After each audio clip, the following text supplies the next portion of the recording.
Assalamualaikum warahmatullahi wabarakatuh. Saya Haryadian Setia Abdul Rizky dengan NIM 21106111232. Untuk selanjutnya saya akan membahas tentang soal kedua.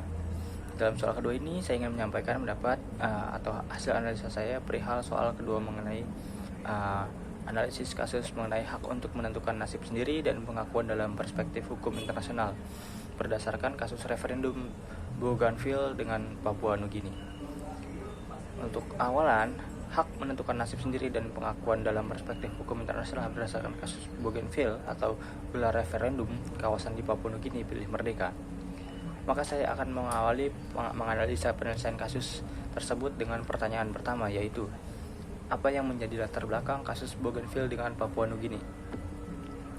Pemerintah Papua Nugini dan pemerintah otonom Bougainville telah bersepakat untuk mengadakan sebuah referendum kemerdekaan pada tanggal 15 Juni 2019 di Bougainville.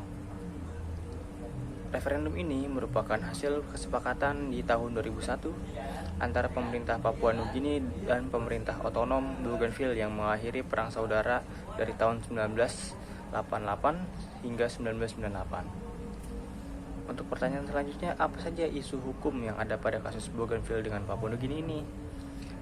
Bougainville yang dihuni oleh 300.000 penduduk adalah sekumpulan pulau di bagian timur Papua Nugini. Bougainville pernah berupaya memproklamasikan kemerdekaan saat pembentukan negara Papua Nugini pada tahun 1975. Namun diabaikan. Pada 1998, Bougainville terlibat peperangan separatis selama 9 tahun yang dipicu isu ekonomi.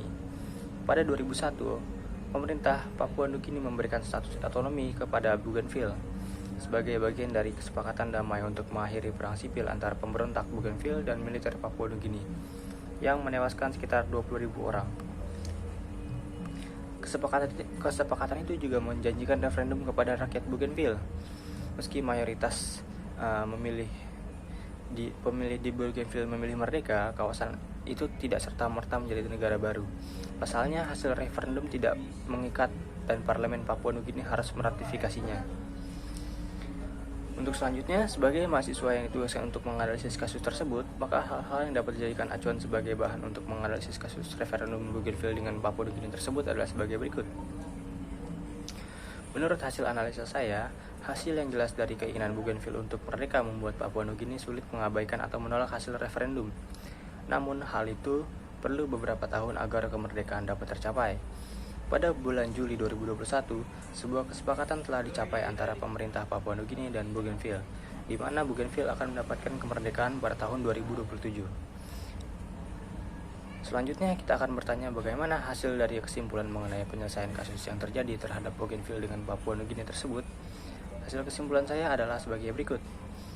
Dikarenakan mayoritas penduduk kawasan otonomi Bougainville memilih merdeka dari Papua Nugini dalam referendum yang telah digelar selama 2 pekan pada tanggal 23 November hingga tanggal 7 Desember tersebut. Dalam referendum tersebut, para pemilih diberikan 2 pilihan, yakni perluasan otonomi atau kemerdekaan penuh. Dari 181.000 kertas suara, hampir 98% diantaranya adalah 176.000 memilih merdeka. Kemudian 3.000 lainnya memilih perluasan otonomi. Sisanya 1.000 ke atas suara dikategorikan tidak sah. Hasil ini diumumkan di Kota Buka oleh mantan Perdana Menteri Irlandia, Bertie Ahern, yang kini menjabat sebagai Ketua Komisi Referendum Bougainville. Ahern dipilih menempati posisi itu lantaran dia dipandang sukses mengawal proses perdamaian Irlandia Utara. Hasil pemilihan tersebut bersifat tidak mengikat dan pemerintah Papua Nugini menentukan putusan akhir yang akan mengikat pada Bougainville. Pada akhirnya, pemerintah Papua Nugini juga akan menggelar rangkaian diskusi untuk menentukan apakah transisi menuju kemerdekaan penuh Bougainville bisa dimulai dan jika bisa kapan dilaksanakan. Meski pemerintah Papua Nugini menentang kemerdekaan Bougainville dan tidak harus menerima hasil referendum, suara mayoritas dalam referendum diperkirakan akan menambahkan tekanan terhadap pemerintah Papua Nugini untuk memberikan kemerdekaan kepada Bougainville. Baik, kurang lebihnya sekian dari hasil analisa yang bisa saya simpulkan. Kurang lebihnya mohon maaf. Wassalamualaikum warahmatullahi wabarakatuh.